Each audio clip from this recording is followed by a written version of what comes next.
When you go home, tell them of us and say, for your tomorrow, we gave our today. It was one of the greatest battles of the Second World War, a turning point, but also one of the most grueling and bloody conflicts. In 1941, Japan's attack on Pearl Harbor began a campaign which saw the invasion of European colonies across East Asia, including the British territories of Hong Kong, Malaya, Singapore and Burma. Their intention was to create a fortified perimeter around a self-sufficient Japan. The Japanese needed to take Kohima in Nagaland to continue its march on Delhi. The fact that British and Commonwealth forces held them off at Kohima put an end to their offensive in East Asia. But both sides lost thousands of men during the 64-day battle, which saw some of the hardest, closest and grimmest of fighting. At one point, the front lines lay at either side of the Deputy Commissioner's tennis court, and grenades were literally hurled across the court at point-blank range.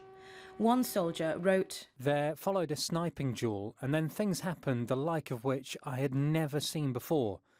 It was the nearest approach to a snowball fight that could have been imagined. The air became thick with grenades, both theirs and ours, and we were scurrying around to avoid them as they burst. This duel appeared to go on non-stop for an unreckonable time." But the Japanese were rapidly running out of food and supplies. A Japanese war correspondent wrote, "We had no ammunition, no clothes, no food, no guns. At Kohima we were starved and then crushed." Eventually the Japanese general ordered his men to withdraw. A message came from his commanding officer, "Retreat and I will court-martial you," to which he responded, "Do as you please."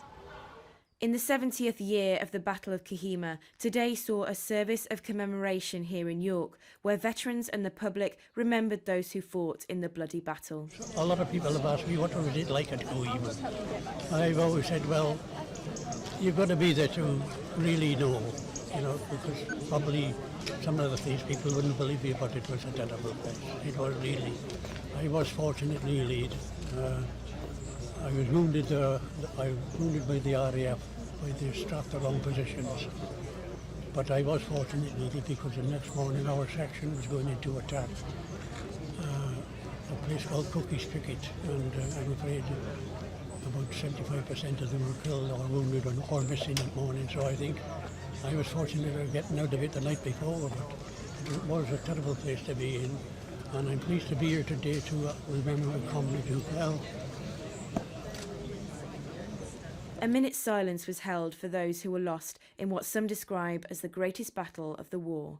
Hannah King, Forces News in York.